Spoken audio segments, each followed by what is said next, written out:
నమస్తే, welcome to our channel. నేను పద్మిని. ప్రస్తుతంతో పాటు సోషల్ యాక్టివిస్ట్ కృష్ణకుమారి గారు ఉన్నారు, మాట్లాడదాం. మేడం నమస్తే. మేడం రోజుకొక ఇల్లీగల్ అఫైర్స్ తో ఉన్నటువంటి విషయాలు బయటకు వస్తూనే ఉన్నాయి, జనాల్ని ఎంటర్టైన్ చేస్తూనే ఉన్నాయని చెప్పడంలో అంటే చాలా బాధాకరం ఇది డెఫినెట్ గా. ఎందుకంటే ఒక్కొక్కళ్ళు ఒక్కొక్క రీతిలో, కానీ ఎండ్ ఆఫ్ ది డే దాన్ని అనుభవించేది, దాన్ని నిజంగా దాని వల్ల నరకయాతనని చూసేది ఆడవాళ్లే. హర్ష సాయి అసలు చాలా చాలా అద్భుతమైనటువంటి వ్యక్తిగా సోషల్ మీడియాలో ఒక వెలిగినటువంటి వ్యక్తి. ఇందాక కూడా ఇక్కడ ఉన్నటువంటి కెమెరామెన్ కూడా ఎంత గొప్పవాడండి అంటే అసలు విషయం తెలియదు, అతను ఎలా అలా డబ్బుల్ని పంచాడు అనేది బహిర్గతం చేసింది మీడియా. బెట్టింగ్ల ద్వారా ఎంకరేజ్ చేస్తూ అతను చేసినటువంటి అకృత్యాల్ని బహిర్గతం చేసినప్పటికీ ఇంకా అతనేదో మంచివాడుగానే ఇంకా జనాలు గుర్తించడం అనేది ఆశ్చర్యం. ఇప్పుడు ఇంకొక విషయం కూడా బయటకు వచ్చింది, అమ్మాయిని వేధించినటువంటి విషయం. అది అందరికీ తెలిసినటువంటిదే. యాజ్ ఎ సోషల్ యాక్టివిస్ట్ ఎలా చూస్తారు, అతనికి ఎటువంటి శిక్ష పడాలి అనేది డెఫినెట్ గా కోరుకునేటటువంటి విషయంగా చూడొచ్చు. ఇప్పుడు ఇదే పని మామూలు వ్యక్తులు కూడా చేస్తారు. వాళ్ళకి ఏదైనా శిక్ష పడుతుంది అనుకుంటే దానికి డబుల్ శిక్ష పడాలి ఇతను. Well said. ఎందుకంటే ఇతను ఒక సామాజిక స్పృహ కలిగిన వ్యక్తిగా, సామాజిక సేవ చేస్తున్న వ్యక్తిగా, బాధితుల పక్షాన ఉండే వ్యక్తిగా, నిస్సహాయులకి సహాయం చేసే ఒక వ్యక్తిగా, వాళ్ళ కన్నీళ్లు తుడిచే వ్యక్తిగా ఇవాళ మీడియా ముందు ప్రొజెక్ట్ అయ్యి జేజేలు పలికించుకున్న వ్యక్తి ఈ హర్షసాయి. మరి ఈ హర్షసాయి మరో పక్కన బెట్టింగ్ యాప్లకి అడ్వర్టైజ్మెంట్ ఇస్తూ ఇంకొంతమందిని బెకారులను చేసి, ఇంకొంతమంది ఆత్మహత్యలు చేసుకునే విధంగా చేసి, మళ్ళీ వాళ్ళ కుటుంబాలకే ఈయన సహాయం చేసేలాగా అవతార పురుషుడు అవతారం ఎత్తితే దీన్నేమనాలి? అసలు అదే దీన్నేమనాలి?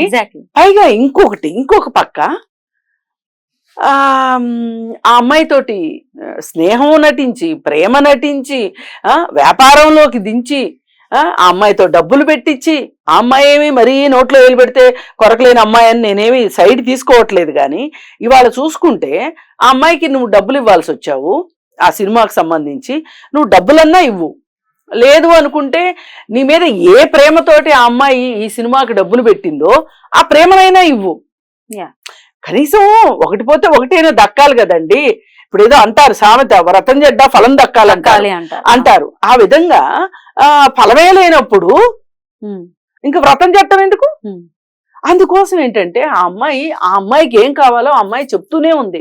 నాకు నీ ప్రేమ కావాలి, నీ అటెన్షన్ కావాలి, నువ్వు కావాలి అని చెప్తున్నప్పుడు నువ్వు అబ్బో నా అంతటోడు లేడు, అసలు నా గాంగా అమ్మాయిలు ఇట్లా లైన్లో నిలబడుతున్నారు ఇంతే చూడు అని చెప్పి పోజులు కొట్టుకుంటూ, నువ్వు కాదు అని చెప్పకుండా ఆ అమ్మాయితోటి స్నేహం నటిస్తూ ఆ అమ్మాయిని సినిమాకి డబ్బులు పెట్టేటట్లు చేసి, ఆ అమ్మాయితోటి నువ్వు సన్నిహితంగా ఉండి, ఆ సన్నిహితంగా ఉన్న విషయాల్ని వీడియోలు తీసుకొని ఆ వీడియోలు నీ లాకర్లో భద్రంగా పెట్టుకుని అవసరం వచ్చినప్పుడు చూపిస్తాను అన్నట్లు చేసావు అంటే దీన్ని ప్రీ ప్లాన్ అంటారా, లేకపోతే అప్పటికప్పుడు అనుకోకుండా జరిగిందంటారా? ఎట్లా అండి అనుకోకుండా జరుగుతుంది? డెఫినెట్లీ ప్రీ ప్లాన్డ్ గా జరిగింది. క్రిమినల్ మైండ్ ఉంది. క్రిమినల్ మైండ్ కంటే కూడా దాన్ని మించిన మైండ్ ఉంది అతని దగ్గర. అదేంటంటే అతని తర్కం చెప్తా నేను మీకు, వింటే మీకు తెలియంది కాదు. నువ్వు ఎందుకయ్యా ఇంతమందికి సహాయం చేసేవాడివి, నువ్వు బెట్టింగ్ యాప్లకి అడ్వర్టైజ్మెంట్ ఎందుకు ఇస్తున్నావు అంటే, నేను కాబట్టే తక్కువ నష్టంతో ప్రజల్ని బయటేశాను. అదే నేను కాబట్టి నాకు అన్ని డబ్బులు ఇస్తున్నారు. నేను కాదు అంటే గనక చాలా మందికి డబ్బులు ఇచ్చి, చాలా మంది తోటి అడ్వర్టైజ్మెంట్ చేయిస్తే చాలా మంది బెట్టింగ్లాడి నష్టపోయి ఉండేవాళ్ళు అనే ఒక కుతర్కాన్ని తీసుకుని వచ్చి మన ముందు పెట్టి, మనం మరీ అసలు గుమ్మడికాయలు చెవులో పెట్టుకున్నాం అన్నట్లు, గుమ్మడి పువ్వులు కూడా గుమ్మడి కాయలు చెవుల్లో పెట్టుకున్నాం అన్నట్లు మనల్ని నమ్మించాలని చూసారా? ఇంత అతి తెలివి, తెలివికి మించిన అతి తెలివి, అతి తెలివిని మించిన దేవాంతకుడు అంటారు చూడండి, దేవాంతకపు తెలివితేటలు ఉన్నాయి వీడి దగ్గర. వీడు మామూలుడు కాదు. ఆ రోజే అనుకున్నా వీడు ఏదో ఒక రోజు వీడికి సంబంధించింది బయటకు వస్తుంది, ఏమీ రాకుండా ఉండదు. ఎందుకంటే ఇంత మాట్లాడినోడు ఏమీ చేయకుండా ఉండడు. ఇంత తెలివైనోడు అంటే వాడికి ఒక వాల్యూ సిస్టము, వాడికంటూ ఒక నియమ నిబంధనలు, వాడికి ఒక సొంత రాజ్యాంగాన్ని ఏర్పరచుకున్నాడు వాడు. ఇలాంటి వాళ్ళే రేపు ఇంకొన్నాళ్ళు పోయాక బాబాల అవతారాలు ఎత్తేది.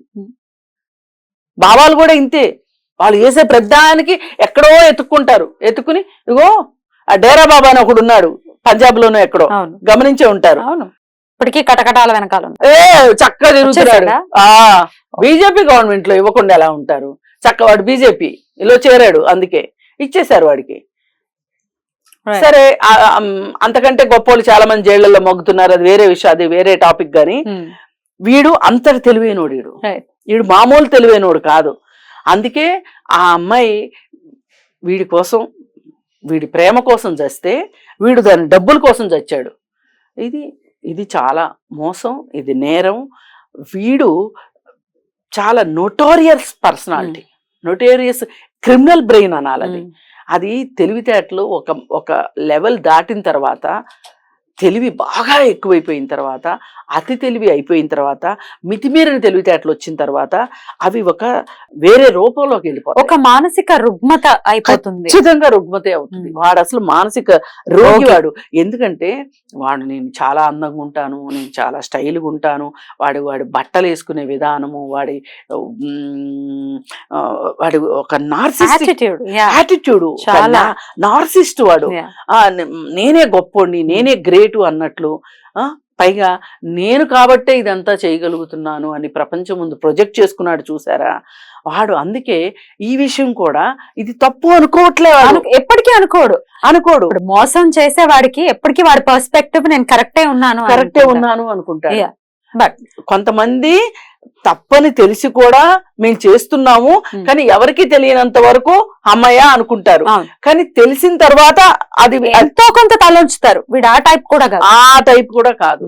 అందుకని ఇంత నేరం చేయగలిగాడు. నాకు అన్నిటికన్నా బాధాకరమైన విషయము, చాలా మంది వ్యాపారాల్లో డబ్బులు పెడతారండి, మోసపోయే వాళ్ళు ఉంటారు, లాభపడే వాళ్ళు ఉంటారు. దాని గురించి ఇక్కడ చర్చ కాదు. కానీ ఆ అమ్మాయి వీడియోలు దగ్గర పెట్టుకున్నాడు, చూసారా? అది గనక నిజంగా ఆ అమ్మాయి చెప్పేది గనక వాస్తవం అయితే గనక వీడు పక్కా క్రిమినల్. ఇంకా రెండో డైలాగ్ లేదు. మరి వీడికి అసలు శిక్ష పడుతుంది? ఇంత తెలివైన వాడు తప్పించుకోవడం కూడా వాడికి పెద్ద విషయం ఏమండి? ఇంత శార్లెస్ శోభరాజు వీడికంటే తెలివైనవాడు, వాడే దొరికాడు. అదేం పెద్ద విషయం కాదు. అందుకని చెప్పి ఇలాంటి వాళ్ళు చాలా మంది చట్టం చూసే ఉంటది. వీడంతా పిల్లకాకి, కాకపోతే ఈ కాలానికి టెక్నాలజీ నేర్చుకుని చాలా తెలివైన ఉండని ఆడు మురిసిపోతున్నాడు, విర్రవీగుతున్నాడు. గాని ఇంతకంటే పెద్దోళ్ళని చూశారు. ఎంత అతని గురించి నిజాలన్నీ బయటపడినప్పటికీ నెటిజన్స్ ఇంకా తనని సపోర్ట్ చేయటం, మరి పెయిడ్ బ్యాచ్ అనుకోవాలా, నిజంగానే అదే అంధత్వంలో ఉన్నారు కొంతమంది నెటిజన్స్ అనుకోవాలా? ఎలా చూడాలి యాంగిల్? ప్రాబ్లం ఏంటంటే అండి, వాళ్ళు చేయలేంది ఎవరో చేస్తే చూసి తట్టుకోలేని మనుషులు ఉంటారు. కొంతమంది అలా చెయ్యాలని ఉన్నా వాళ్ళు చేయలేకపోయినప్పుడు చేసే వాళ్ళని చూసి ఒక ఎడోరెన్స్ ఉంటది, ఒక ఆరాధనా భావం ఉంటది. ఆ ఆరాధన భావంలోకి చాలా మంది వెళ్ళారు. ఇప్పుడు ఎన్నో రోజులు అతని వీడియోలు చూస్తూ ఉండి అతని ప్రభావానికి లోనయ్యారు వాళ్ళందరూ. అంత ఈజీగా బయట అది టైం పడుతుంది, రిప్రూవ్ అవుతుంది. ఇప్పుడు ఆ అమ్మాయి చెప్పిందే గనక కరెక్ట్ అయితే గనక, నన్ను బెదిరించాడు అని చెప్పేది గనక ప్రూవ్ అయితే గనక వాడికి మంచి శిక్ష పడుతుంది. అది చాలా పెద్ద కేసు. అలా బెదిరించటం, బ్లాక్ మెయిల్ చేయడము, ఇవన్నీ చాలా పెద్ద నేరాల కింద, సెక్సువల్ హెరాస్మెంట్ కిందకు వస్తుంది. మరి ఆ నేరాలు అన్నప్పుడు వాడికి శిక్ష పడిన తర్వాత అయినా మళ్ళీ జానీ మాస్టర్ని ఎట్లయితే బయట వేయాలని కొంతమంది కుట్ర చేశారు అని మాట్లాడుతున్నారో, అలా అనుకునే ప్రబుద్ధులు కొంతమంది ఉండొచ్చు. అది వేరే, వాళ్ళ అమాయకత్వానికి మన జోహార్లు అనుకోండి, అది వేరే విషయం.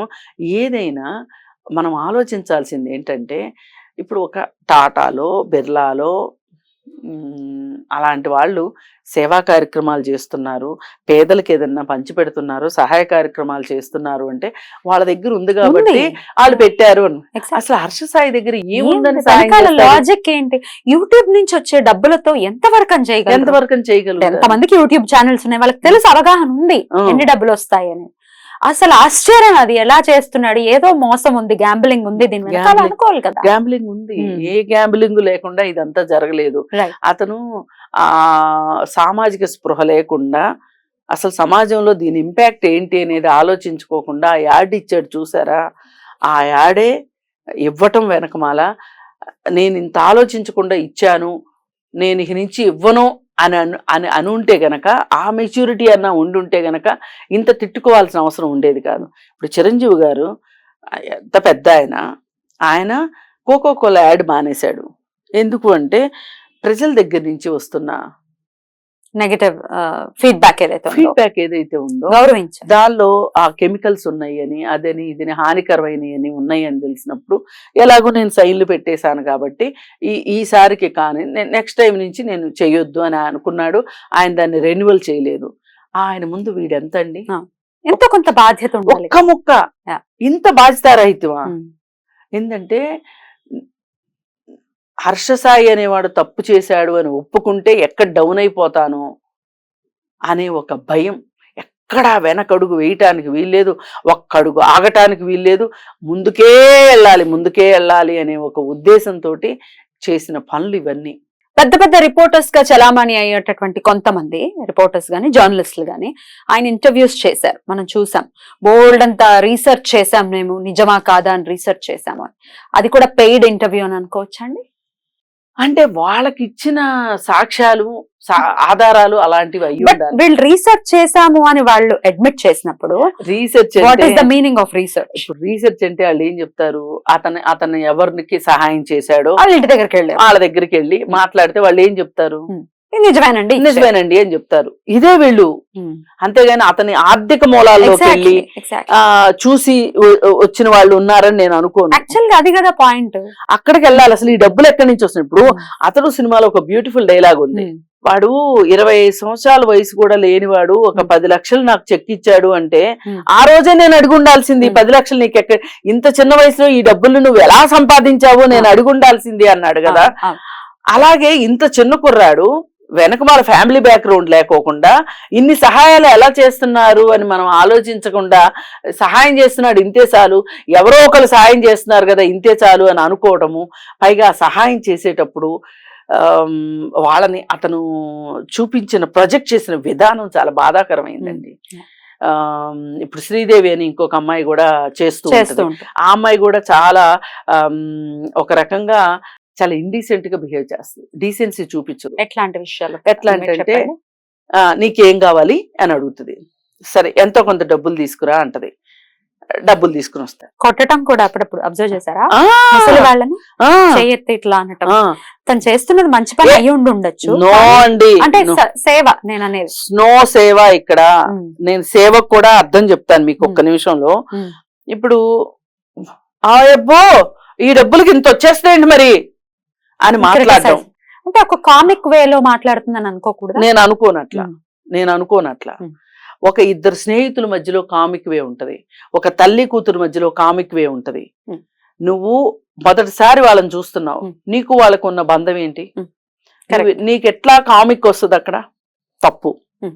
అది ఏంటంటే ఒక ఐ హ్యాండెడ్నెస్, నేను వీళ్ళకి చేస్తున్నా, నా చెయ్యి పైన ఉంది, వాళ్ళ చెయ్యి కింద ఉంది కాబట్టి నేనేం మాట్లాడినా నడుస్తుంది. ఇప్పుడు వాళ్ళు ఆ ఒక్క క్షణానికి శ్రీదేవి నువ్వు చాలా మంచిదానివమ్మా, నువ్వు 100 ఏళ్ళు బతుకమ్మా, నువ్వు అలా బతుకమ్మా ఇలా బతుకమ్మా అని దండాలు దశకాలు పెట్టొచ్చు.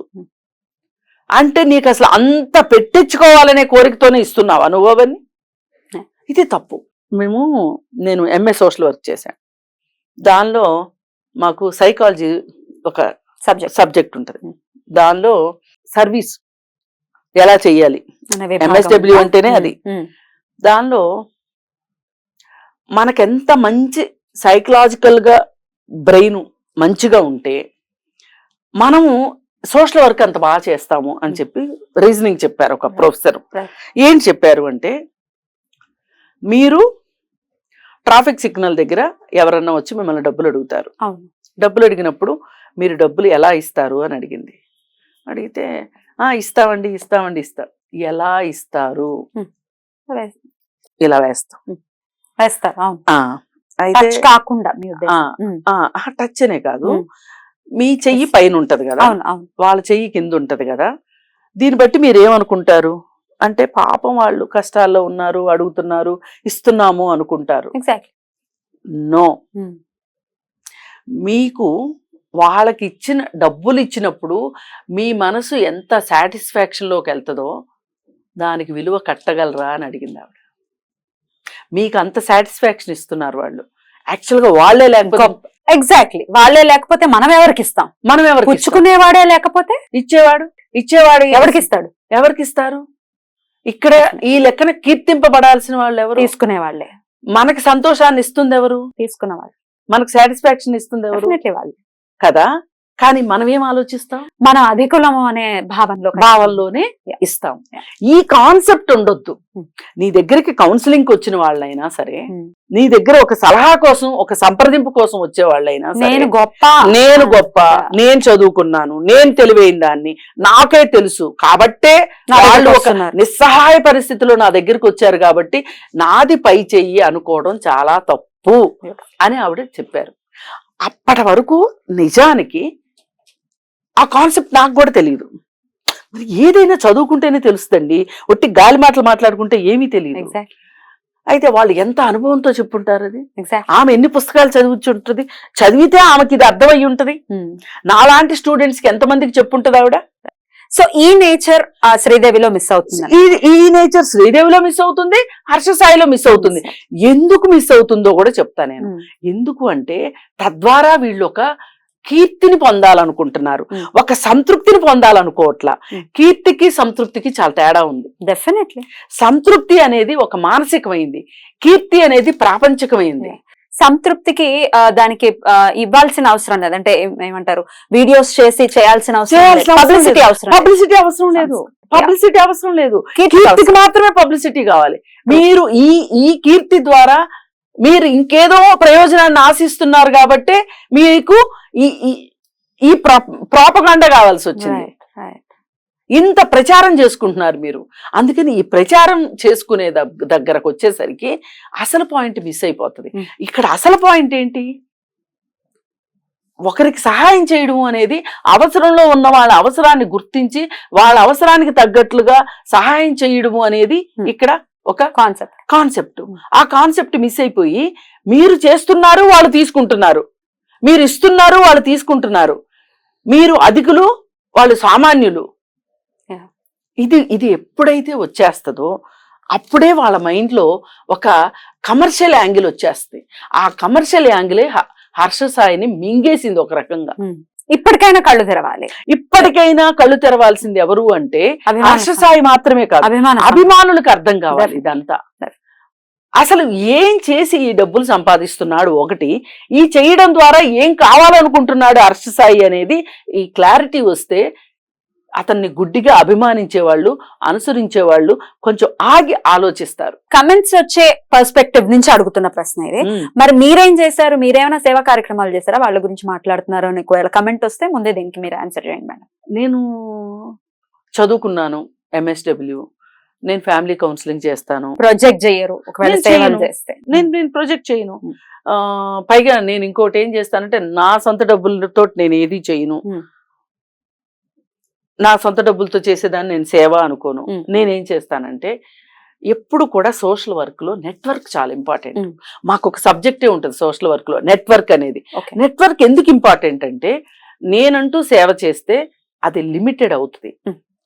10 మంది అదే నాలాంటి భావన ఉన్న నలుగురితో కలిసి నేను పనిచేస్తే అది ఒక నెట్వర్క్. నేను ఏ రకమైన సాయం చేయగలను, ఇంకొకరు ఏ రకమైన సాయం చేయగలరు, ఇంకొకరు ఏ రకమైన సాయం చేయగలరు, ఇంకొకరు ఎవరికి సహాయం అవసరమో మాకు చెప్తారు. ఇవన్నీ అందరూ కలిస్తేనే అవుతుంది పని అక్కడ. ఇది ఒక నెట్వర్క్. ఒక్కరుగా నేను సేవ చేశాను అని చెప్పుకోవటం దానంత అభూత మీతో ఏది ఆగకూడదు. ఈ నెట్వర్క్ అంటూ ఒక నలుగురు మనుషుల్ని మీరు నేర్పారు అంటే, ఆ నలుగురు ఇంకొక నలుగురికి నేర్పారు అంటే అది కొనసాగుతుంది. చిరంజీవి సినిమాలో, స్టాలిన్ సినిమాలో లాగా ముగ్గురు ఇంకో ముగ్గురికి, 9 మందికి 9 మంది 36 మందికి ఇలా అవుతుంది. అది నెట్వర్క్. అది చేస్తారు.